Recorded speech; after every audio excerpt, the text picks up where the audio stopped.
Mummy papa હું દરવાજો બંધ કરું, આઈ નીડ સમ પ્રાઇવસી. ઓહો પ્રાઇવસી, લાયા મેડમ નવલા. કા ભાઈ એવું તો શું કામ છે જે દરવાજો ખુલ્લો રાખીને ના થાય? આ પ્રાઇવસી ના નામ પર આજે રૂમ ની બહાર કાઢે છે, કાલે ઘર ની બહાર કાઢી મૂકશે. Mummy can you please knock on the door? અમારા ઘરમાં આવવા માટે હવે અમારે તમારાથી પરમિશન લેવાની? હે આવું શીખડાવે છે તને સ્કૂલમાં? અંદર કઈ લફરું વફરું તો નથી ચાલતું ને?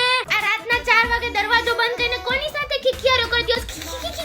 બધું સંભળાય છે મને. હાય હાય, કઈ ડ્રગ્સ તો ચાલુ નથી કર્યા ને? અરે ભગવાન. હવે તું રૂમમાં જ રહેજે, જમવાય બારે નો આવતી. આ અમે તમારા જેવડા હતા ને ત્યારે કાઈ નહોતું આવું. એક રૂમમાં 4 છોકરા મોટા થયા છે. ઓ પ્રાઇવસી ની પપ્પુડી, આ હોસ્ટેલ ભેગા કરી દઈશું ને ત્યારે ખબર પડશે. આ નેટફ્લિક્સ ને બધું જોઈને મગજ ખરાબ થઈ ગયા છે તમારા. આસ્થા ચેનલ લગાવો, કઈ કથા વથા સાંભળો. આજે પ્રાઇવસી માંગે છે, કાલે પ્રોપર્ટી માંગી લેશે. ચંપા પ્રાઇવસી આ ઇન્સ્ટાગ્રામ પર રિક્વેસ્ટ મોકલી છે, જરાક એક્સેપ્ટ કરતો. ઇન્સ્ટાગ્રામ પર ના પ્લીઝ ભૂલ થઈ ગઈ.